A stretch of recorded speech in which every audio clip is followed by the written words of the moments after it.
Hey, Pretentious Engineer here. I know you didn't ask, but this video inspired me to think about all the different ways that things can fail. And there's actually a lot of different equations associated with this, so I'm going to draft out 3 different mindsets that you could approach for how stuff breaks.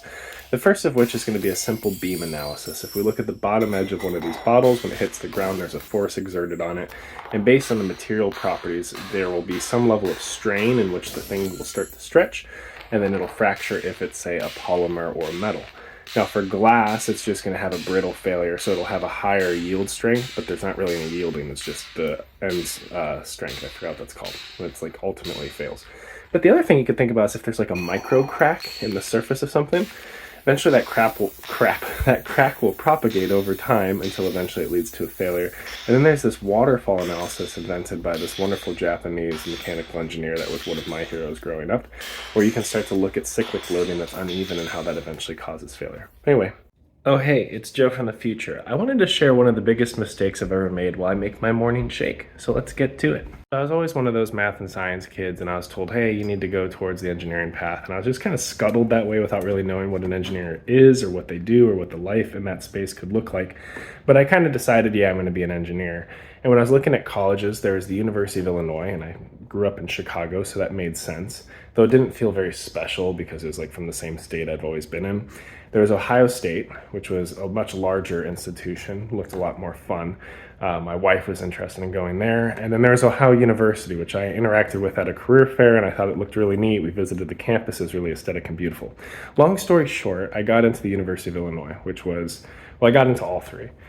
University of Illinois was 3rd ranked. It was around $33,000 per year. That would have been all parent plus loans and debt. Ohio State I got into, I think that was around $25K at the time. I don't know what it is now. And then Ohio University offered me a full ride. That said, Ohio University wasn't on the ranking. They were like sub 25 based on engineering schools and curriculum. So me, thinking that I need to go to the best institution to get the best degree, to get the best job, to do the best of the best of the best, like Men in Black, right? I ended up turning down a full ride to the University of Ohio, or Ohio University, so that I could go to U of I. And yes, maybe they had better lab facilities, they had better professors, better experience, better opportunities. Yeah, like a lot of those things are true. But when I ended up working for Ethicon based in Cincinnati, Ohio on medical devices with some of the smartest people I know, a lot of those folks went to colleges that were local in Ohio, some of which was Ohio University, right? So while I took on a total of around $120,000 worth of debt at 7% interest in order to get this education, in order to get the job, I turned down debt-free with the possibility of still being able to work at one of those institutions.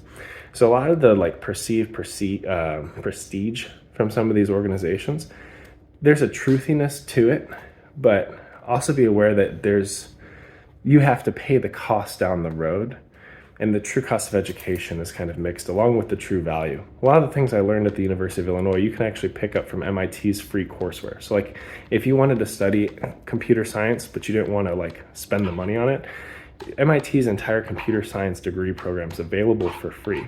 You don't necessarily get the credentialing from doing that, but if you want to be an entrepreneur or pick up some skills while you work a part-time job, like you don't need to do the full path and pay out ahead of time thinking that that's what gets you a job someday.